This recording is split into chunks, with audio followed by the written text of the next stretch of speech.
بسم اللہ الرحمن الرحیم۔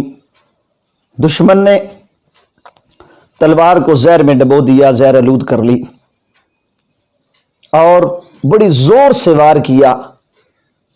امامہ شریف کٹ گیا، سر مبارک کٹتا چلا گیا، کن پٹی سے نیچے تک سر دو ٹکڑے ہوا۔ یہ کون ہے؟ 21 رمضان المبارک شیر خدا اسد اللہ شوہر نامدار سید کائنات علی مرتضیٰ شیر خدا ہیں کہ جن کی ولادت کعبے میں ہے اور شہادت مسجد میں ہے۔ کسے را میسر نئی شد سعادت بکعبہ ولایت بمسجد شہادت۔ حضرت گرامی قدر، کون علی جن کا ذکر عبادت بنتا ہے؟ اللہ کے محبوب نے ارشاد فرمایا، ذکر علی عبادہ، علی کا ذکر عبادت ہے، تو آؤ عبادت کر لیں۔ اور وہ علی جن کے بارے میں ارشاد ہوا کہ النظر الی وجہ علی عبادہ، علی کے چہرے کو دیکھنا بھی عبادت ہے، علی کا ذکر کرنا بھی عبادت ہے، اور علی کی محبت بھی عبادت ہے رضی اللہ تعالیٰ عنہ۔ حضرات گرامی قدر، کس شان کے مالک ہیں، آپ کی مدد کیوں نہ کی جائے، آپ کی شان کیوں نہ بیان کی جائے؟ یہ ان کا حق ہے، ہم پر، ہر مومن پر حق ہے، اور یہ کہنا پڑے گا، یہ زباں کاٹ دو، جسم جاں کاٹ دو، مدحت مرتضیٰ کی سزا دو مجھے، ذکر شاہ نجف سے رکوں گا نہیں، چاہے 100 بار رسولی چڑھا دو مجھے، ٹکڑے ٹکڑے کرو میرا سارا بدن، آگ روشن کرو اور جلا دو مجھے، جب میرے جسم کی راکھ بن جائے نا ظالموں پھر ہوا میں اڑا دو مجھے، ایک دو دن نہیں صبح معاشر تلک، جس طرف جس جگہ یہ ہوا جائے گی، یہ علی کے موالی کا وعدہ رہا، یا علی کی صدا آئے گی۔ حضرات گرامی، یہ کون ہستی ہے جس کو علی مرتضیٰ شیر خدا کہتے ہیں؟ آئیے آپ کے چند مناقب، شیر خدا کے فضائل کچھ اس طرح ہیں۔ ولادت کعبہ میں ہے، اور پھر تاجدار کائنات صلی اللہ علیہ وآلہ وسلم کی گود میں پلتے رہے۔ بچپن میں جس وقت بہت مشکل تھا اسلام کو قبول کرنا، تو آپ نے الاعلان اسلام کو قبول کیا، اور جرأت مندانہ آپ نے گفتگو فرمائی، عرض کی، یا رسول اللہ، میں گو قد میں چھوٹا ہوں، عمر میں چھوٹا ہوں، لیکن یا رسول اللہ میں آپ کے ساتھ رہوں گا ہر حال میں اور ہر صورت میں۔ پھر اس کے بعد جس بستر کے گرد دشمن ننگی تلواریں لے کے کھڑے تھے، اس بستر پر آپ لیٹے، اور پھر غزوہ خندق میں عبد بدھ کا جو ہے حشر کیا، دنیا جانتی ہے۔ غزوہ خیبر میں مرحب کا جو حال کیا، دنیا جانتی ہے۔ یہ کہ جس کے بارے میں اللہ کے محبوب ارشاد فرماتے ہیں کہ آنا مدینۃ العلم و علی بابہا، یہ مدینۃ العلم کا باب جو ہیں علی مرتضیٰ شیر خدا۔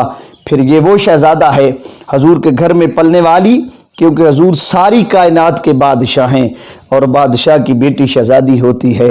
یاد رکھنا، تاجدار کائنات صلی اللہ علیہ وسلم کے غلام جو ہیں وہ بھی بادشاہی کرتے ہیں، تو آقا کا اپنی بادشاہی کا کیا عالم ہوگا؟ اللہ کے بعد یہ ساری کائنات جو ہے اللہ نے اپنے محبوب کو دیا مرتبہ مقام ہے۔ حضرات گرامی قدر، سنیے، آپ کے گھر میں، حضور کے گھر میں صلی اللہ علیہ وآلہ وسلم، جب آپ کی بیٹی سیدہ خاتون جنت بلوغت کو پہنچتی ہیں، تو پھر اب ظاہر ہے نکاح ہونا تھا، شادی ہونی تھی، تو شہزادی کے لیے شہزادہ ہی جو ہے وہ رشتہ ملتا ہے، تو اللہ نے خود انتخاب فرمایا، اور اب جبریل علیہ السلام کو بھیج کر اپنے محبوب کو اطلاع دی کہ میرے محبوب، ہم نے فاطمہ کا نکاح علی سے کر دیا ہے۔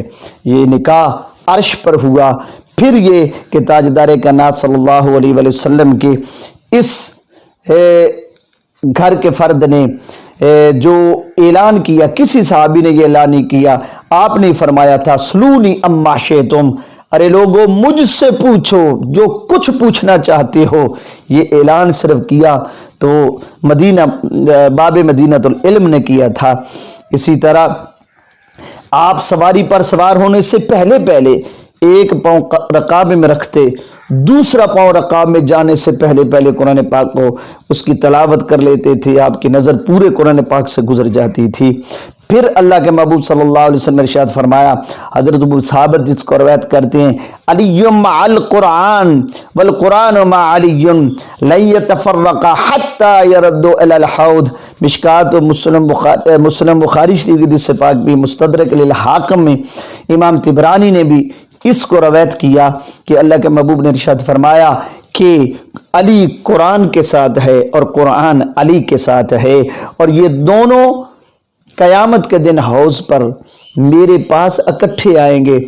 جو گویا یہ کہنا پڑے گا کہ قرآن پاک کا تعلق آپ کی شہادت تک نہیں ہے, قرآن پاک کا تعلق قیامت تک اور حوض کوثر تک اس کے بعد بھی ہے. حضرات گرامی قدر, پھر سنیے آقا نے ارشاد فرمایا کہ علی انت منی و انا منکا, علی تو مجھ سے ہے اور میں تجھ سے ہوں. اسی طرح آپ کے بارے میں حضرت ابن مسعود فرماتے ہیں حلیت الاولیاء کی جلد 1 صفحہ 105 پر, ان علی ابن ابی طالب عندہ علم الظاہر والباطن, کہ علی وہ ہیں جن کے پاس قرآن کا علم ظاہری بھی ہے اور باطنی بھی ہے. تو اسی طرح پھر جب آیت مباہلہ کا نزول ہوا, نجران کا وہ عیسائیوں کا وفد جب 3 دن مسلسل آپ سے گفت و شنید کے بعد نہیں مان رہا تھا, تو تاجدار کائنات صلی اللہ علیہ وسلم کو اللہ نے حکم دیا, میرے محبوب ان سے مباہلہ کرو, انہیں کہو کہ آؤ تم اپنے بیٹوں کو لے آؤ, میں اپنے بیٹوں کو لے آتا ہوں, تم اپنی عورتوں کو لے آؤ, میں اپنی عورتوں کو لے آتا ہوں, تم اپنی جانوں کو لے آؤ, میں اپنی جان کو لے آتا ہوں. تو اس وقت تاجدار کائنات صلی اللہ علیہ وسلم نے بیٹوں کے مقام پر حسن و حسین کو لے آئے, اور عورتوں کے مقام پر تاجدار کائنات صلی اللہ علیہ وسلم اپنی پیاری بیٹی سیدہ خاتون جنت کو لے آئے رضی اللہ تعالیٰ عنہا, اور پھر جان کے جگہ پر علی اور مرتضیٰ شیر خدا کو لے آئے. اس وقت آپ نے فرمایا تھا جب یہ نفوس قدسیہ اپنے گھر سے باہر نکلے تھے تو تاجدار کائنات صلی اللہ علیہ وسلم نے فرمایا تھا, اللہم ہؤلاء اہلی, مسلم شریف کی حدیث پاک, اے اللہ یہ میرے اہل بیت ہیں. نجران کے عیسائیوں نے جب دیکھا ان کو نکلتے ہوئے, یہ چمکتے ہوئے چہرے, یہ روشن چہرے اور سیدہ خاتون جنت کی چادر تطہیر کو دیکھا, تو انہیں برملا کہہ اٹھے کہ ہم آپ سے کبھی بھی مقابلہ نہیں کریں گے, ہم معافی مانگتے ہیں, ہمیں معاف کر دیجئے گا. تو یہ آقا نے بھی ارشاد فرمایا اگر وہ اس دن مباہلہ ہم سے کرتے تو نجران تک جتنے جانور اور پرند تھے جنگلوں کے اندر ان پر بھی اللہ کا عذاب آ جاتا. انہوں نے کہا خدا کی قسم یہ چہرے سچے لوگوں کے چہرے ہیں, ہم ان سے مباہلہ نہیں کر سکتے. حضرت گرامی قدر, یوم خیبر کے دن تاجدار کائنات صلی اللہ علیہ وسلم نے ارشاد فرمایا تھا, مسلم شریف کی حدیث پاک ہے, حضور نے فرمایا کہ آج یعنی کل میں علم اس کو دوں گا جو اللہ اور اس کے رسول کا سب سے محبوب ترین ہے. تو لوگوں نے دیکھا کہ جب صبح ہوئی تو علم جو دیا گیا علی رضی اللہ تعالیٰ عنہ کے ہاتھ میں تھا. اور پھر آقا نے ارشاد فرمایا, مسلم احمد بن حنبل کی حدیث پاک ہے, جس نے علی کو ستایا اس نے مجھے ستایا. حضرت گرامی قدر, ہم 1-2 حدیث سے مزید بیان کر دیتے ہیں تاکہ تھوڑی سی وضاحت بھی ہو جائے کہ آپ کا مقام و مرتبہ انسانیت میں کیسا ہے. سنیے, تفسیر کبیر پڑھیے, امام فخر الدین رازی جلد 9 صفحہ 700 پہ کہتے ہیں کہ کسی نے آدم کا علم, نوح کا تقدس, ابراہیم کی استقامت, موسیٰ کی طاقت, عیسیٰ کی عبادت دیکھنی ہو تو علی کو دیکھ لے. اسی طرح تاجدار کائنات صلی اللہ علیہ وسلم نے ایک جنگ کے موقع پر روانہ ہونے سے پہلے یہی ارشاد فرمایا تھا, خدایا مجھے اس وقت تک موت نہ دینا جب تک میں علی کو دوبارہ نہ دیکھ لوں. یہ ترمذی شریف جلد نمبر 13 صفحہ 178 کی حدیث پاک ہے. اور پھر ایک اور بیت سنیے, میرا پروردگار حضور نے ارشاد فرمایا مجھے رات کو آسمان پر لے گیا اور علی کے بارے نے مجھے 3 چیزوں کی وحی فرمائی کہ علی پرہیزگاروں کا پیشوا ہے، مومنین کا ولی ہے اور نورانی چہرے والوں کا رہبر ہے۔ یہ مستدرک للحاکم کی جلد 3 صفحہ 138 ہے۔ پھر سنیے کنز الامال کی جسے پاک علی کی دوستی برائیوں کو یوں کھا جاتی ہے جیسے آگ لکڑی کو۔ حدیث پاک سنیے کنز الامال کی، پھر علی تمہارے درمیان بہترین حاکم ہیں۔ ترمذی شریف کی جسے پاک سنیے کہ علی حق کے ساتھ ہے اور حق علی کے ساتھ ہے۔ شیر خدا اپنے گھر سے مسجد کی طرف آتے ہیں اور اس رات آپ بار بار نکل کر آسمان کو دیکھتے تھے، نہ جانے کیا تلاش کر رہے تھے، لیکن رات کو بار بار اٹھنا یہ ظاہر کرتا تھا کہ آج وہ خالق حقیقی کی طرف جانے والے تھے۔ تو پھر آپ جب مسجد میں پہنچے تو عبد الرحمن بن خارجی نے جب آپ نے 2 رکعت سنت موقدہ کا ارادہ فرمایا اور 1 رکعت مکمل ہو چکی تھی تو وہ پیچھے سے اٹھا اور اس نے بڑے زور سے آپ کے سر مبارک پر تلوار ماری۔ جب تلوار امامہ شریف کو کاٹتی ہوئی سر سے نیچے گئی تو آپ کی سر مبارک کا 2 حصوں میں ہونا یقینی تھا، لیکن شہادت ایسے نہیں ملتی، شہادت بھی لینی تھی۔ تو پھر یہ واقعہ 19 رمضان المبارک کا ہے اور آپ دنیا سے جو رخصت ہو رہے ہیں وہ 21 رمضان المبارک کا دن تھا۔ یہ جو چراغ تھا ظاہر یہ اوجھل ہوا، پردے کے پیچھے ہوا، یہ سورج جو چمک رہا تھا یہ بادلوں کے پیچھے آ گیا، لیکن یاد رکھنا فیض اسی طرح جاری ہے اور قیامت تک جاری رہے گا۔ ہم یہی کہیں گے کہ آپ کی شان عرفہ و اعلیٰ ہے۔